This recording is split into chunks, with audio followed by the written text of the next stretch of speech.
it's getting towards the point where you're going to have to make a call here. United have been open to offers for Marcus Rashford, previous to this, season. Is it terminal? I don't know. I feel like that's what Amrin is trying to push now. I think that he's wanting to see a reaction from him. Hello and welcome to Stretford Paddock. This is Inside United with The Athletic's Laurie Whitwell. Laurie, always great to have you on.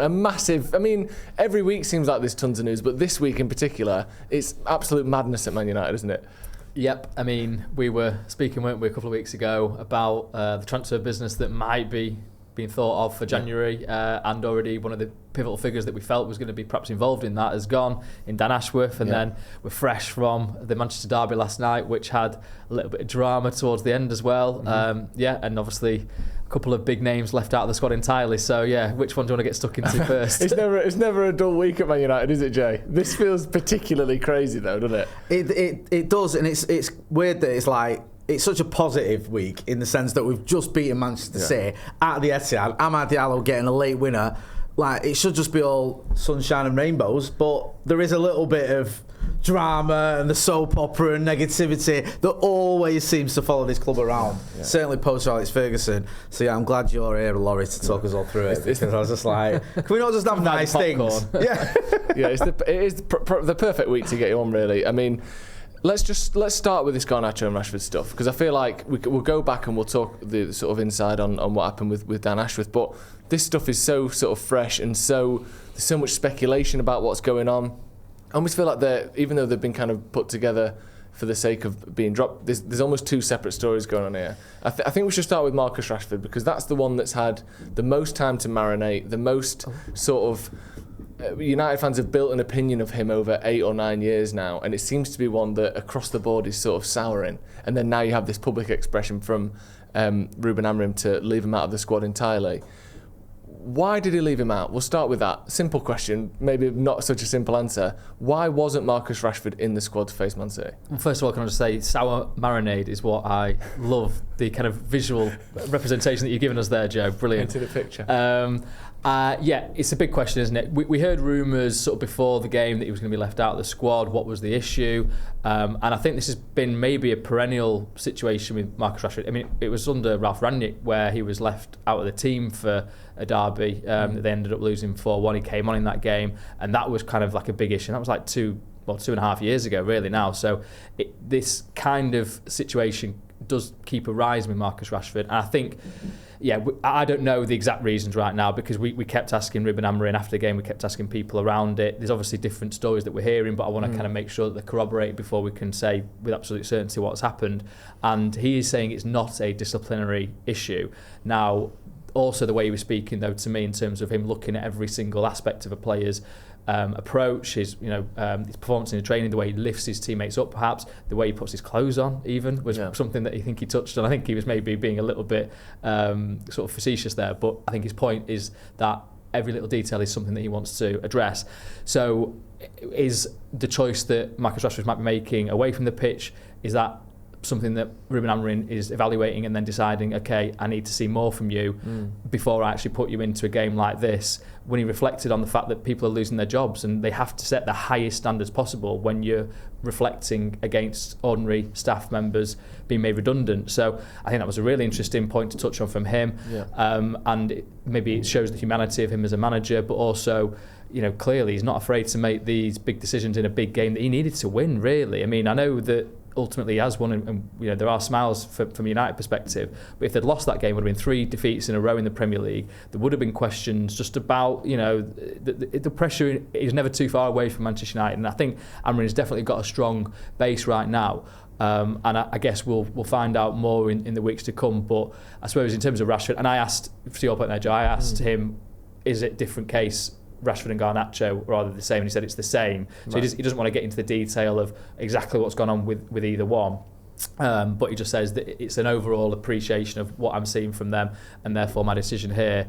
And but I think the Rashford situation is obviously always coloured by the fact that it was only January, wasn't it, where he went out in Belfast and then called in sick for training, and didn't play in the game at Newport County, and you've had Eric Ten Hag also leave him at the starting lineup at Wolves for being late for a team meeting, saying unacceptable about going out to China White nightclub after the derby last season. So those are the kind of things that people naturally just piece together and think, is that again the case here?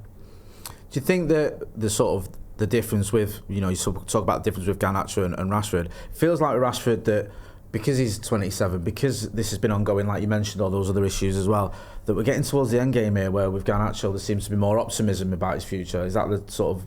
That's how it feels. Yeah, that's how it feels, right? I mean, at 27, he's had he's so much experience, and I suppose you do have to factor in the fact that he came through at 18, and it was such a whirlwind start for him, wasn't it? And how is that to handle for a young person? But now he's 27.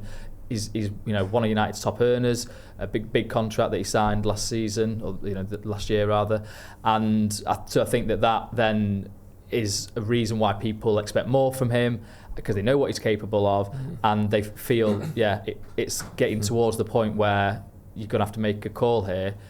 I think United have been open to offers for Marcus Rashford, previous to this season. But it's a case of who would actually pay the money to get him and then also cover the salary. I think it's a real huge financial commitment for anybody. Do you think something has changed behind the scenes? Because you mentioned there that they've been open to offers for a while, even potentially pre kind of contract renewal. There was reports of that have been going on for a couple of years almost now. Has the situation deteriorated, do you think, behind the scenes, where because it's gone from being like there was a cluster of fans that weren't keen on him to now, if you say anything, even we've had it where you'll say, I hope for the rest of this season Rashford finds his form and performs for Man United, you'll even get criticised for that. Wow. There seems to be a point now where anything except utter condemnation of Marcus Rashford is seen as sort of pandering to someone who doesn't care about Manchester United. Is that the case behind the scenes? Is there a concern there? Because there's been all these reports of lifestyle choices and not taking things seriously. Do you think that kind of lines up with what you're hearing, and then obviously now culminating, like you said, you don't know the specifics of this very situation, but does it seem that things are going downhill for Rashford at United? I mean, if you're getting left out of a derby for a manager first coming through the door, that feels like a big backward step, right, doesn't it? I know it's only a few weeks since he was starting against Everton, scoring a couple of goals, looking sharp, and you're thinking, okay, maybe this could be a kind of formation that works for him and a manager that works for him. But he's had quite a few managers now. Maybe that's part of the problem, having different voices that he's been listening to. But from what I'm told, he does care about Manchester United. He's a Manchester boy. He should be enjoying himself on the pitch. I think it's clear to see when you look at some of the stuff that he does on the pitch that he's getting frustrated and he's not doing what you want from a Manchester United fan perspective and from a head coach perspective. Is it terminal? I don't know. I feel like that's what Amrin is trying to push now. I think that he's wanting to see a reaction from him. He says it's a new slate, a new day. He watched Rashford and Garnacho train Sunday morning, which I thought was really interesting that got them into train before the game, and he was there to watch it ahead of a derby. Obviously it's only a short trip in it from Carrington over to the Etihad across town, but by the same token I sort of wondered, is that him sort of checking up on him, making sure that they're doing what he's asking him, or is that collaboration where he's sort of saying, listen, I've asked you to, I've told you you're coming in training, you're not in the squad, but equally I'm going to be here as well, so it doesn't feel like a total exile from the first team picture. So but he will want to see a reaction. I think that's what he's speaking about. And I thought it was interesting post-match where he said, we've tried the same thing with Rash for a long time. It's not worked, basically. We've got to try something different, which is interesting because I do think he's been left out by Ten Hag. But is Amrin therefore saying that he wasn't left out enough? If that's, I'm sort of following it through there. And also it says to me that he is speaking to people that have been at the club longer than him, because he's only been at the club for a month. How does he particularly know what's been going on prior to this? Is that therefore the executives that have been there for longer, or is it more coaching staff around the place?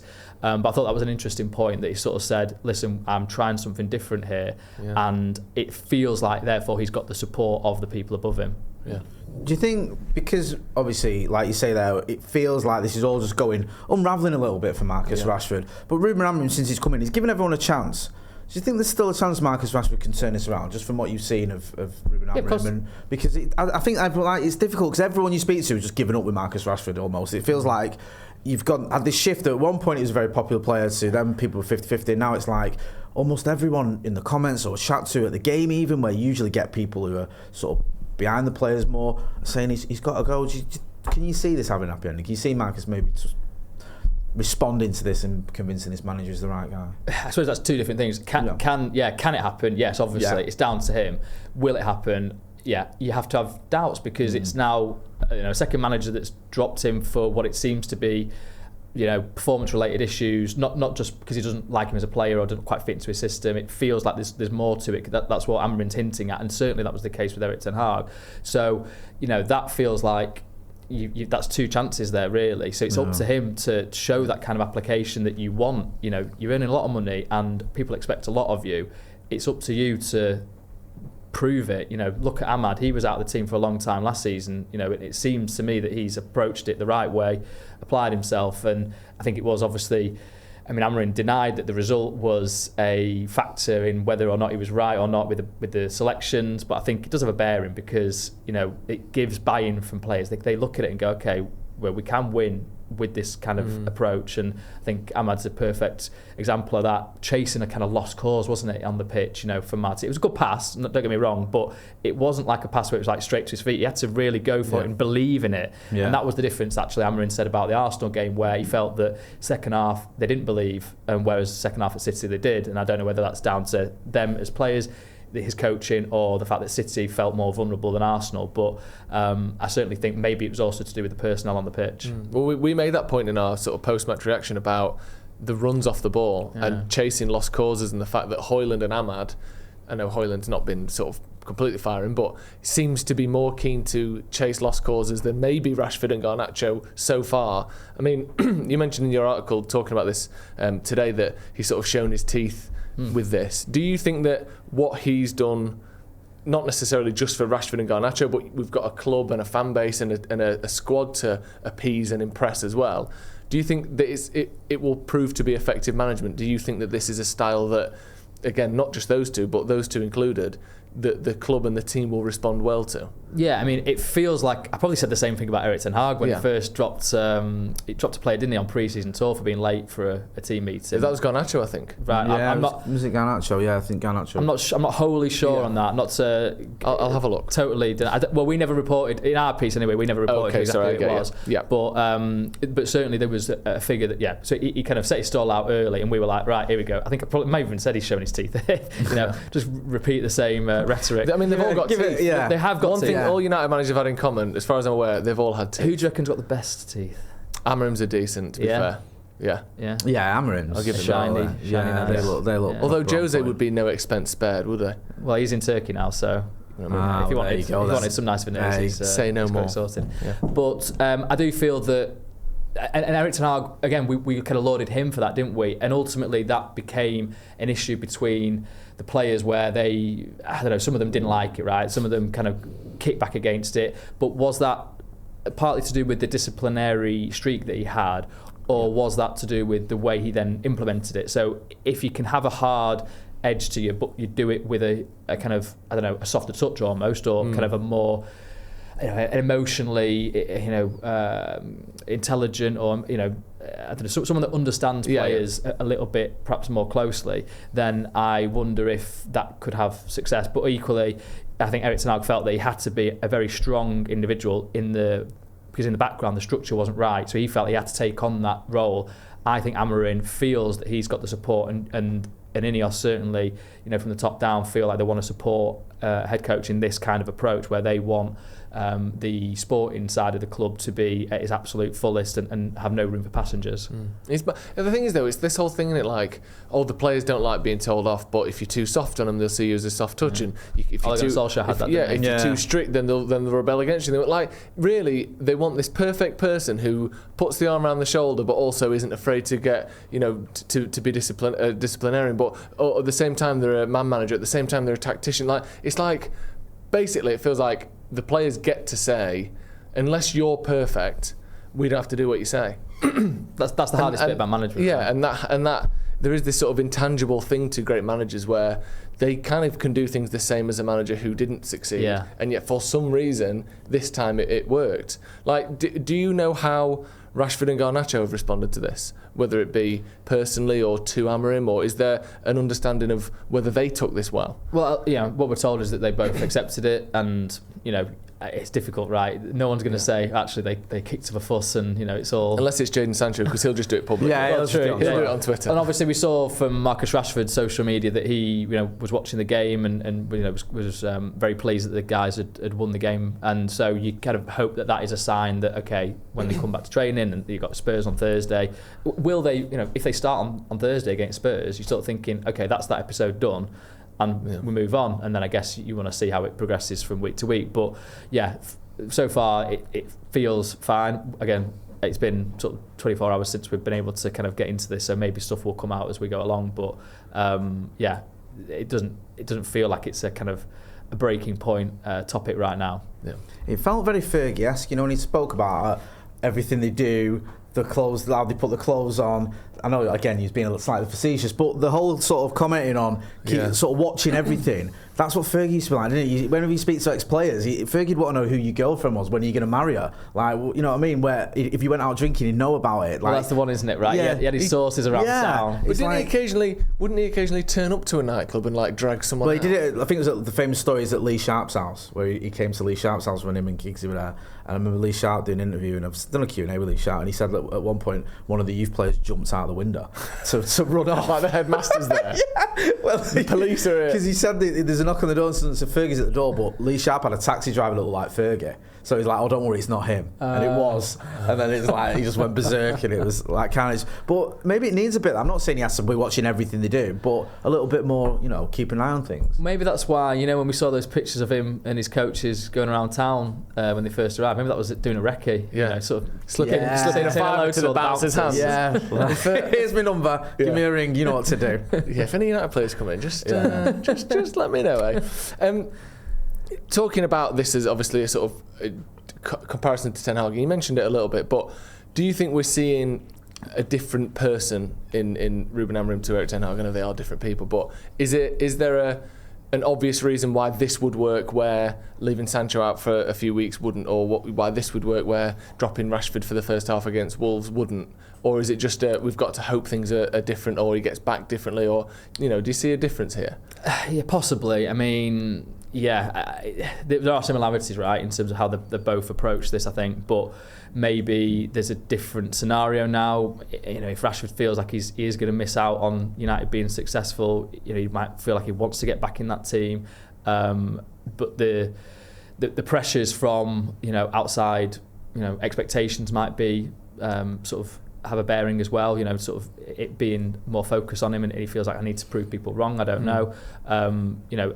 It might just be as simple as, well, there is certainly a factor of the way that both him and Garnacho play. I've always thought that how do they fit into this system? Because I know that he has kind of like sometimes a winger in that number 10 role. I mean, Ahmad is more that type of player though, so he can play in those tight situations. Rashford and Garnacho seem to thrive when it's open space. You can burst into it. Maybe there's moments when this system works like that, but I've always sort of felt that they perhaps aren't natural fits for what he's trying to do. So it takes time to adjust to that. So maybe that's a part of it as well. But will it be different this time? Yeah, it's hard to say, because ultimately you can only get from a player what they're willing to give. So if someone can tap into him, on that level more successfully than previous people have tried, then I guess he could do well.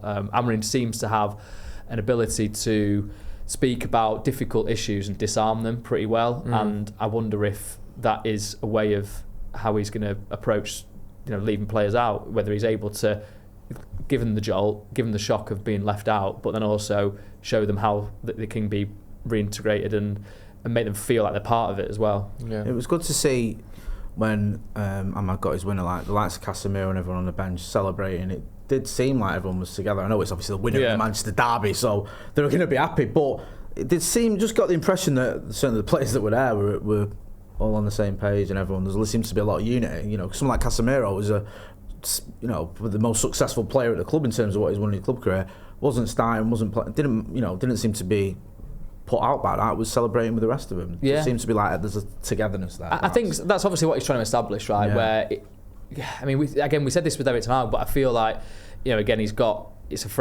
right from the off that he's doing this, and having everybody on the same page where if I ask you to run, you've got to do the running, you've got to do it hard, you've got to get up, get back. And if there's people that aren't doing that, I'm not going to let them just get away with it, and because that will creep into other people's perception. So if it's their understanding that you do have to step up, otherwise you are going to be left out, then I think that shows, as you say, and it was like late in the game, wasn't it? It was the fact that they had to have belief to keep going. It was from sort of moments that you could see having been tried in the first half. Ahmad running behind. There was the ball from the Martinez, I think, wasn't it, down the side to Højlund that created the potential penalty with Ruben Diaz. So it was stuff that they were trying, and then it didn't work. But trying it again, it did work. So you kind of feel like, okay, something clicks in people's minds at that moment. And obviously, winning away at Derby at the Etihad, having been losing the game.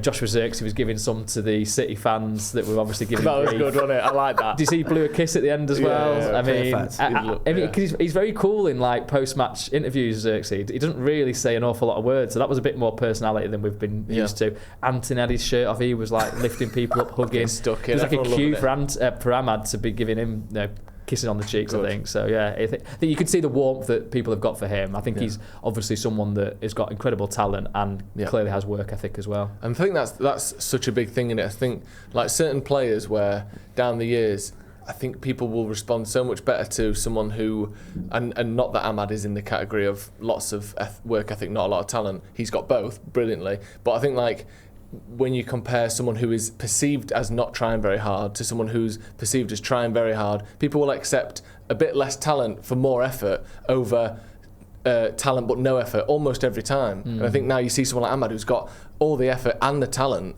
There's no wonder people are so excited, and people like myself who thought that maybe this wouldn't work out for Ahmad after the way Ten Hag clearly didn't fancy him, and I thought, I'll trust the manager on this. Maybe he's not good enough, but now it seems just more baffling than ever that he wasn't getting more games. You mentioned before, and sorry, I was a little bit distracted there because I was trying to find a quote from Rennie Harker about when he came in as the coach in the summer, because you mentioned about certain players not fitting in the system, and Rashford and Garnacho don't have quite as obvious a place in this new system as they would have done in other systems. Like, are they wing backs? Are they number 10s? Well, neither really, but you've got to pick one.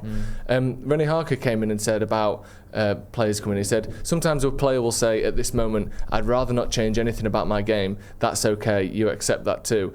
Do you think there's a possibility that, instead of this being everyone wants to sort of get in on this and we'll do whatever we can to change who we are, do you think some players, and this doesn't even have to be a Rashford and Garnacho thing, but do you think there'll be some players that over the next few months will just kind of realise they don't really even want to do the system? They're happy to maybe take another challenge on or do something else, because it doesn't feel like Amrim's going to be someone that, the way Rennie Harker says here, that's okay, you accept that too. I don't feel like Amrim will accept that. Either you're in or you're out. Yeah, I think so. I think he's, like I say, for all the charm that he's got, for all the kind of smiles that he's been giving people, he's obviously got a pretty ruthless edge to him. And you obviously don't win titles by being nice all the time. You've got to have that kind of clinical point to your persona as well. And I think it's difficult though, because this will be the interesting test.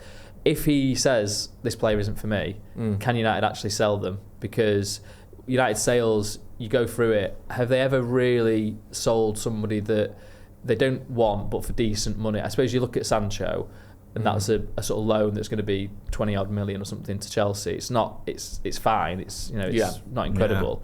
But Scott McTominay obviously goes for 20-25 million. It's difficult to picture if a manager says, I don't want this player, for them United to go, okay, right, we'll get, like Bayern did with De Ligt, 40 million. That's going to be the challenge, I think, for Amorim plus also the directors. Yeah, I mean, you mentioned there about moving players on, and I think it is worth talking about Marcus Rashford. We've said already that United theoretically, or maybe not even theoretically, are willing to let him go if the right offer comes in. Where do you see the right offer coming from? Is that that must be a concern? Like PSG are always mentioned. Do you see that as an option? I think we speculated yesterday, where could we see him fitting in that could even afford him? I think maybe he could do a job at Bayern Munich, but that's a lot of money. But Kane's on a lot of money. You know, there's only about 5 clubs that aren't in Saudi that could afford him. Yeah. Where could he go if he did leave? Yeah, you make very valid points there. Bayern's not a bad shout, actually. I mean, it depends what Vincent Kompany wants. But I mean, they've obviously shown that they've bought English, recently. So maybe that's one avenue. But the wages is a big thing. I'm not sure. Could be wrong about what Harry Kane's on compared to what Marcus Rashford's on. But I mean, PSG, again, they're the ones that have always kind of rumoured. I think there were talks at one point a few years ago, but sort of checking in again more recently, I'm just told it's just not on the agenda for them. So you then, you do look at, in terms of actually being able to afford him, the Saudi market. But again, that's not as sort of ripe for possibility as it was, in that summer when after Cristiano Ronaldo had gone there in the January. And then maybe you look at the MLS and you see, what the kind of deal that Lionel Messi's got at Inter Miami, and obviously that's a different stratosphere. But is there a spectrum where Marcus Rashford is finding that appealing to go to the US? I mean, at 27, he shouldn't be thinking about going to the MLS, and maybe this is an absolutely ridiculous conversation to have to his mind.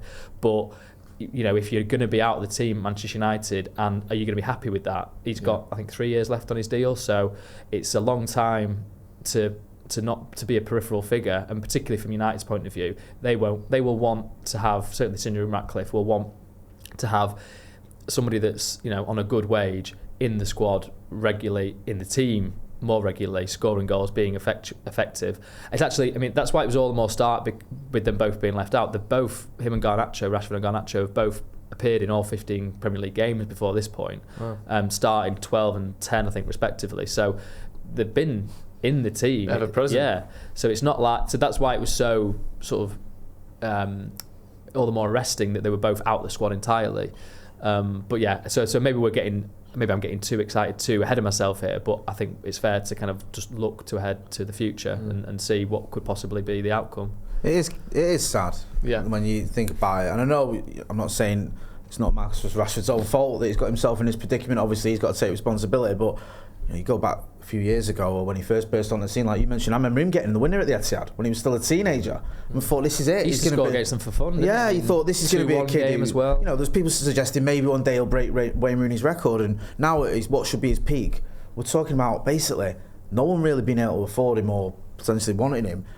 Is the MLS or Saudi an option? It's crazy, just, isn't it? It is crazy, and it's sad to say, but this is where we're at. Yeah, I mean, let's move on a little bit then, because I think we needed to have a big chat about Rashford, because he's such a big figure. He's arguably the face of Man United, and he's the sole academy player that's done anything like what he's done for probably close to 2 decades in terms of the impact he's had on the first team. He's unique, and it is a sad situation that we found ourselves in. I don't think you should underestimate that as an academy player, coming through the pressure that takes to shoulder a team in a very dysfunctional situation. Yeah, you made a good point as well. Like, he has had a lot of coaches. He had different instructions. Yes, you can blame Marcus Rashford first, but I don't think at times he's been handled very well at all. I think there's times when he should have been rested, he should have been dropped, and he hasn't. Yeah. And I think that's part of the problem, and that's one of the reasons we find ourselves where we're at today. Yeah, and he's someone that at different times and people have given up or come back at different... But deep down, we all want him to be here at 36, 37 years old, like a Paul Scholes or someone like that, not someone who's kind of... We've got to push out the door at 27. That never felt to me like what Rashford's career would be like, and it's sad that seems to be the most likely reality at the minute. Let's move on from one situation to a completely bizarre situation. These team leaks, and I'm going to link it back to Garnacho, because we've not really spoken about him.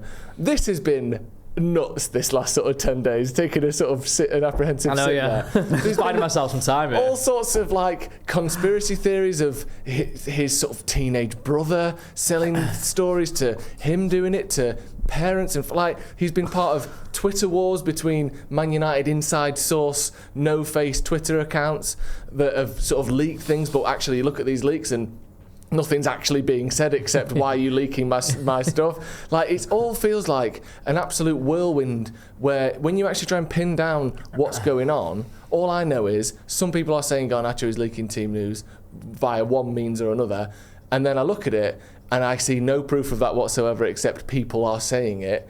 What's your understanding of, firstly, just the team leak connection, and secondly, why he wasn't in the squad the other day?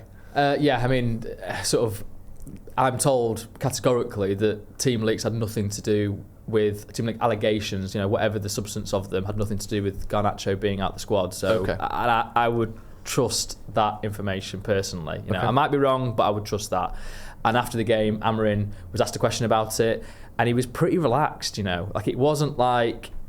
And again, maybe he's putting on a front, and secretly behind the scenes he's absolutely fuming. But leaks do happen in football. Like, I mean, the opposition usually do get the team beforehand. Like, I mean, I accept that Kieran McKenna was sort of saying we're not sure exactly how they're going to line up for their first game, but now there's been a few games in, you sort of get a bit more of a sense of things, and you can kind of predict and plan. People speak to each other. Coaches have got relationships, and there's so many different people, to Amorim's point, that are in possession of that kind of knowledge that know what is probably going to happen, that them telling a friend and or them telling an agent, it's just going to happen, and stuff coming out sometimes isn't even deliberate. It's not like I'm going to actively put this out there. It's somebody talking to somebody, and then somewhere along the chain, a journalist hears, or in this day and age now, a social media account hears and puts it out there. I don't know the motivations for different leaks or whatever.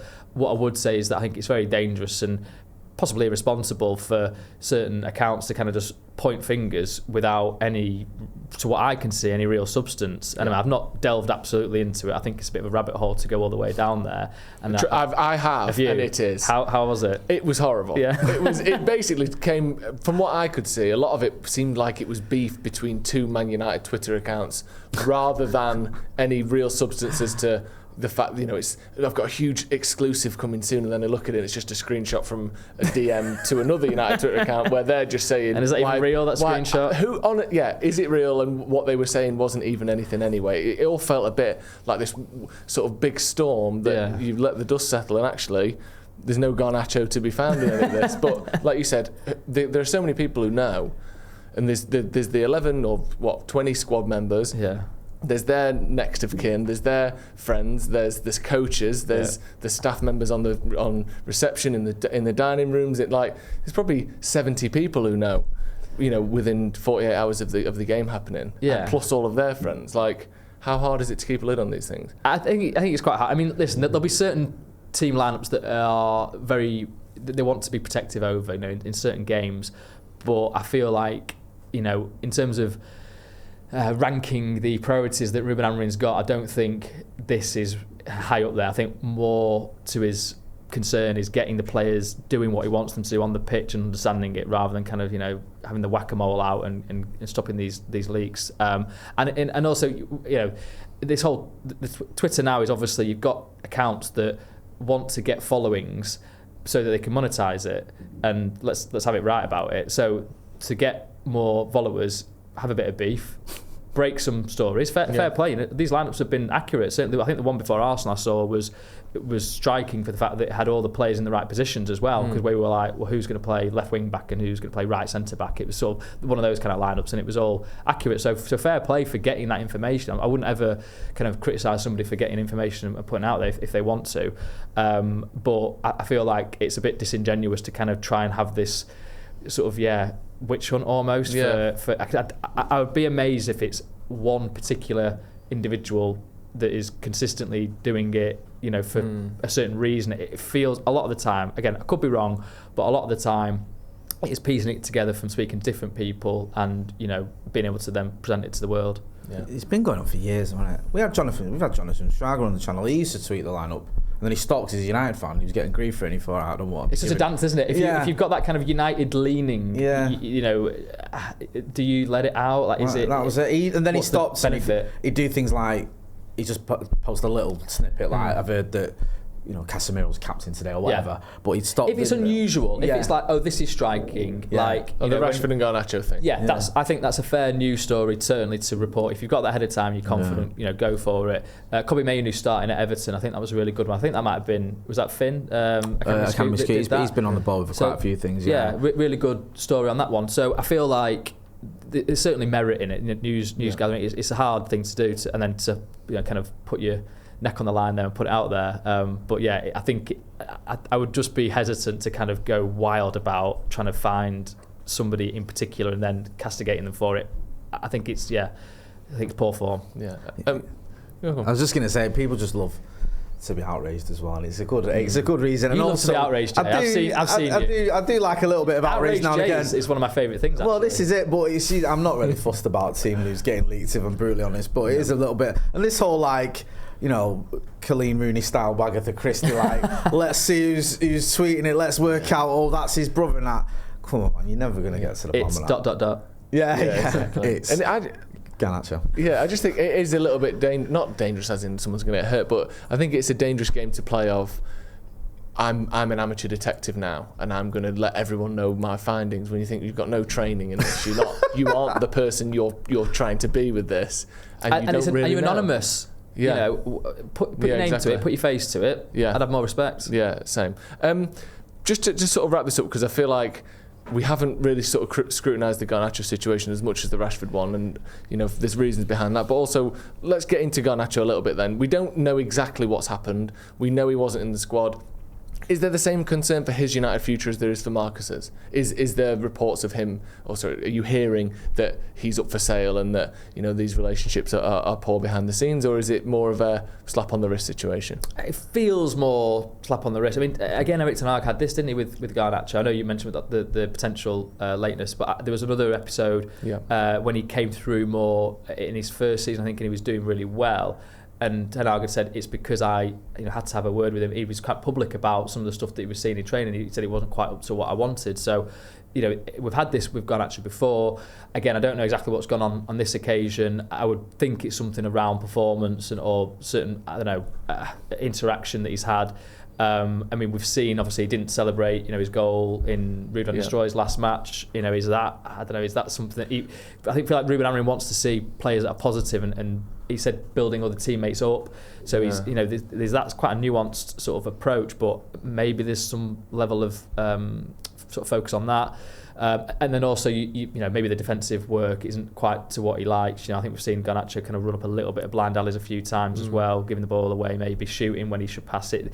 All these little bits maybe add together to make a decision like this, where he's just saying, okay, you need to just have a little bit of a reset. Yeah. I do feel a little bit sorry for Garnacho, because again, two things can be true at the same time. Yes, he should be doing things better, but also he's another one who played 27 games, whatever it was, on the spin when he shouldn't have been.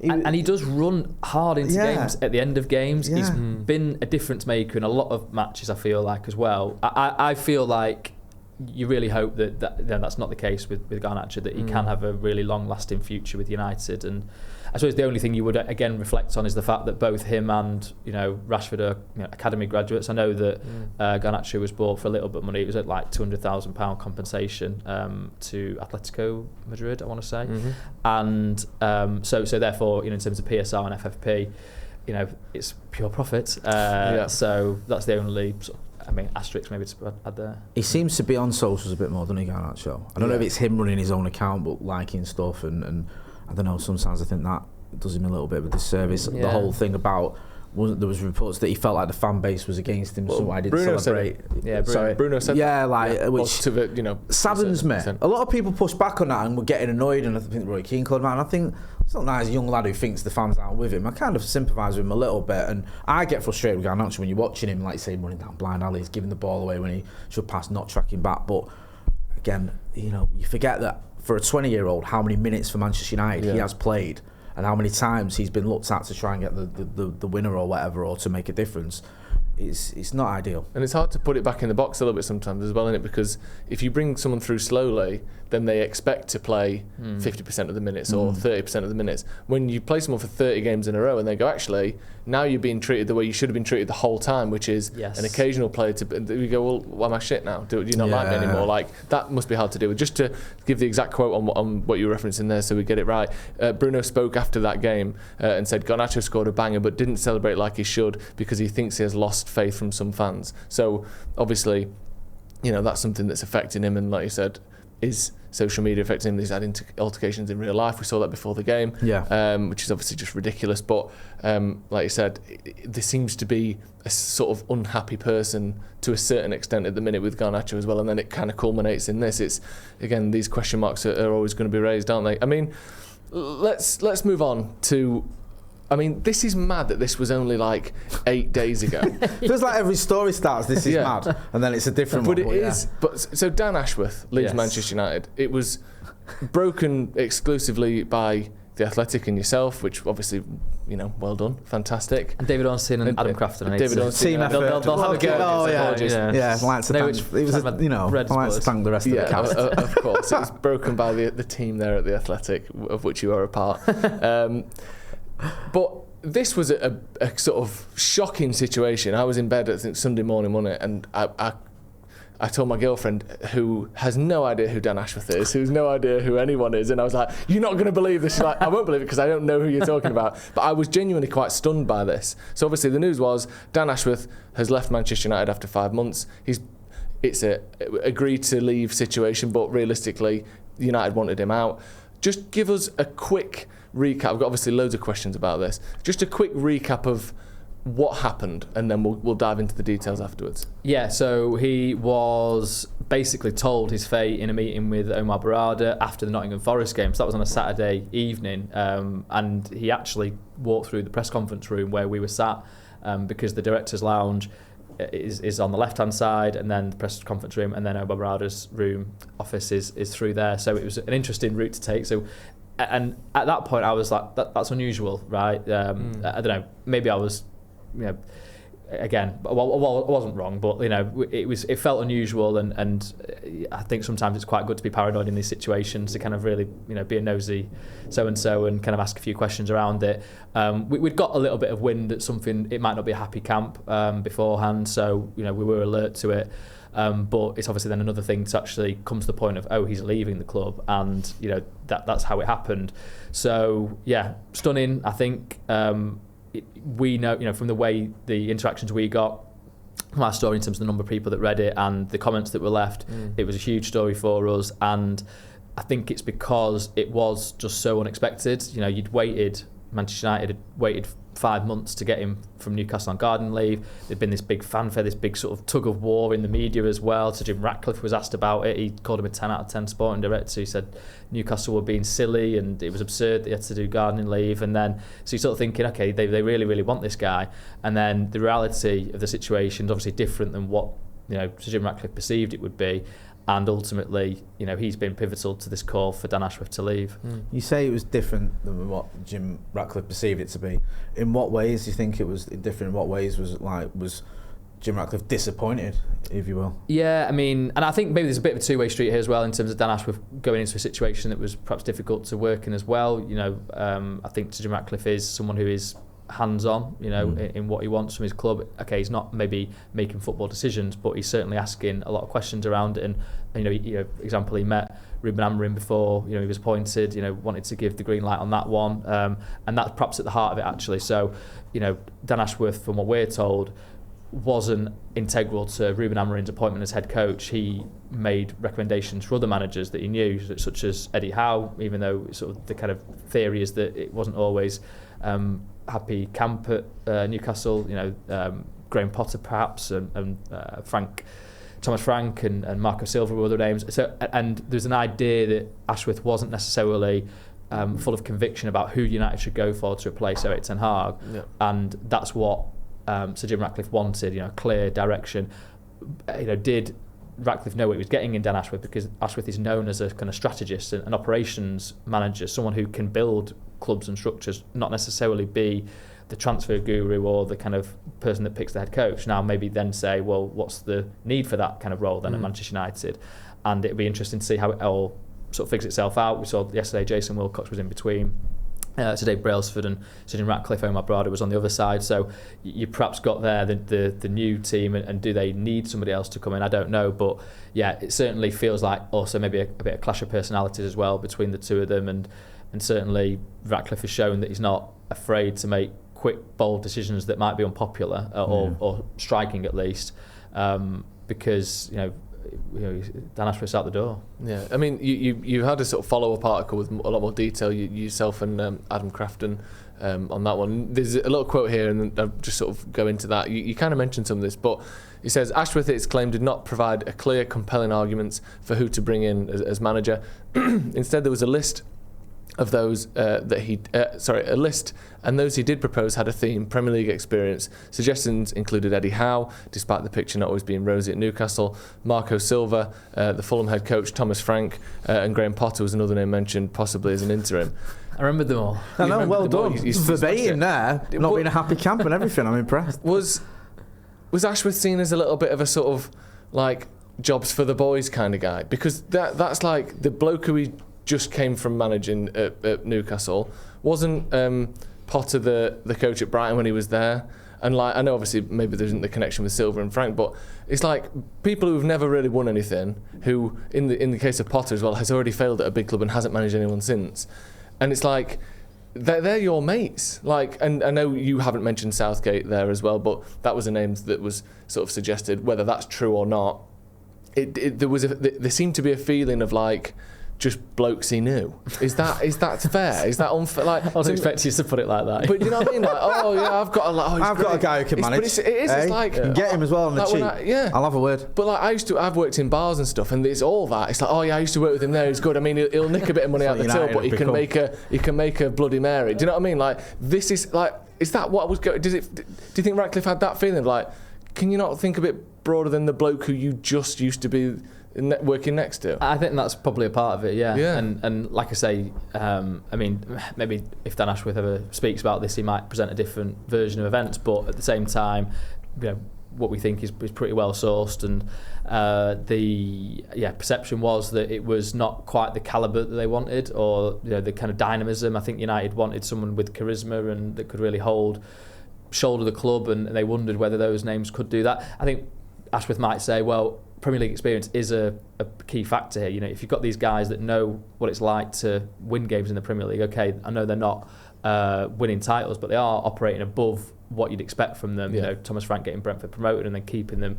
competitive, scoring a lot of goals. Marco Silva's obviously doing a really good job at Fulham. So, I mean, yeah, that's on the flip side, but equally, yeah, you could see the issues there stemming from all that. I think there was other stuff as well, but that feels to me the most pivotal one, because it's the most essential to what you'd think a sporting director would do, because that was what Jim Ratcliffe came in and said. He wanted a sporting director at the top, setting the agenda, and then a head coach underneath. I can understand that, like, and understand why that would be sort of underwhelming. And the Eddie Howe one in particular seems so confusing, because you've just had all this drama getting Dan Ashworth from Newcastle. Eddie Howe's not won anything, and then you're saying, oh, you could get Eddie Howe. Like, that must have been like a massive red flag when you think, not only is he not necessarily a successful manager, but you're dealing with a club that you've just had all this nonsense with, where you've been calling out the club and saying that they've not been doing the things that they should be doing, and they've made life difficult for you, and you're saying, let's go back to them and try and get the manager. That, I mean, I know everyone bought into this Southgate idea, and I think they were disappointed when they read it, and you didn't mention it. Because I was scanning it at first before I read it properly, like, where's Southgate? Southgate. The whole thing. No, he's not there. Sorry to disappoint you. No, we were just always told it was very unlikely, and so I never. He wasn't a name that we were told in terms of Dan Ashworth recommending him. Yeah, fair enough. I mean, I've got a question that we were talking about this when it happened, because I think it was the Sunday and we did our podcast on the Monday. And again, another quote from the piece. You say, but 20 minutes after the final whistle, he took a rare route out the director's lounge under the stands, as you mentioned, walking through the press conference alongside COO Colette Roach. He was on his way to Omar Barada's office, where he was told by the chief executive that his brief time at United would come to an end. Why was it done after the game? Because the other reports, and I think this was in your piece, but certainly it seems to be the case that he was at the under-21s game in the morning. Yeah. And from there he went to watch the senior game, and we lost that game to it was a Forest game, wasn't it? Forest. Yeah, we lost the game to Forest. And then after that, so you work a full day of work. You then get dragged through the press conference in front of all the journalists who are probably, about to sort of skewer you in the media. Not skewer, but you know what I mean? Like, these are the people who are about to tell the whole world that you've just lost your job. Let's traipse you in front of them. Like, that feels not necessarily planned, but certainly an unfortunate coincidence. And then you get sacked, and his family's at the game. Like, it's that got seemed brutal. That. I mean, and maybe it's just because we watched Gladiator 2 recently, but it's got an element of like parade him through the streets, tomato that man. Like, it Game of Thrones. A little bit Game of Thrones. Like, it was did something difficult. happen at the game? Why? Normally it's like so. Ten Hag arrives at training and is sacked in the morning, isn't it? It's not the chant isn't you're getting sacked after the Forest game. It's you're getting sacked in the morning. This guy's been at 2 United matches and then he gets sacked at night with his family next to him. What? Joe's opened it. Joe wants you to say, right? I know what Joe wants you to say. Go on, say it. Joe wants you to say that Dan Ashworth turned to Sir Jim Ratcliffe during the game and went, yes. I told you not to game. Yeah. That's what Joe wants you to say. As we were losing 3-2, I told you should have got Southgate. Yeah. That's what Joe wants you to say. That's what happened, and Sir Jim Ratcliffe fumed and went, he's gone. Like, get him out of it and drag him through the journalists. Ratcliffe wasn't at the game. Right, Damn it! But does that feel like an odd timeline of events to you though? Why didn't they do it that morning? Yeah, I don't know. I guess if you're thinking this is going to happen, you want to do it face to face, and you need to. I don't know. There maybe is different configurations around why you do certain things at different moments. I mean, obviously, Kath Phipps had died that week, so I don't know if that was sort of wanting. Because before the game there was a load of a minute's applause, and there was wreaths, and it was a really nice touching tribute to her. So I wondered if maybe that was part of it. I'm not sure, but yeah, it feels an unusual circumstance, right? To do it after a game. I just feel, me and you were talking about this the other day, that car journey home, you got your family with you. Do you know what I mean? That's going to be awkward. Cheers for inviting us today. Yeah. Make the most of it. What? We won't be coming back here again. You think like maybe the next day, Monday morning, or Sunday morning as it would have been, or I don't know. I'm trying to think. Is the media timings of it anything to do? Did they want it? Is there a reason why you wouldn't want to wait for it to come out on a Monday or Monday? No, I don't know. Yeah, I mean, I'm sure they always think about these things. No doubt, they always think, when will the media hear about this? Can we be the ones to tell the world, and when would we like to do it if that's the case? And so but I'm sure there will have been a personal reason between the executives. If they wanted to do it face to face, there was perhaps that moment to do it, and it's just unfortunate that then it alerted people to the possibility. Yeah, it was such a shock though. Like, and it felt there was like a real guttural like, oh crap, like because it changes what your perception is of INEOS and the way they've been going about things, getting people in place. This is the team to do it. And then, oh no, actually we've got this wrong. Yeah, actually they are capable of making big mistakes as well. Whether they were right to sack him, they were either right to get him in and wrong to sack him, or wrong to get him in and right to sack him, because it was so quick. It was clear it was an immediate, incompatibility of kind of personalities. Do you think they're worried about how United fans view them and their INEOS's reputation after this? Because I didn't see anyone who at least didn't question, how have they got this so wrong? Especially after a couple of weeks after the ticket price hikes that happened to amount to roughly the same amount that we paid for Dan Ashworth, or that plus the Fergie salary, and is still less than what we've wasted on this Dan Ashworth signing.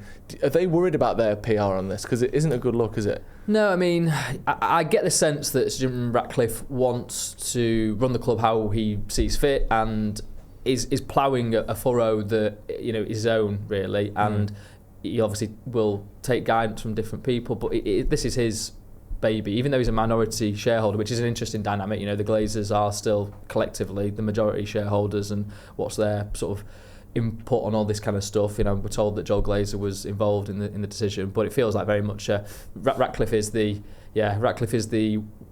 individual with the biggest sway, let's say.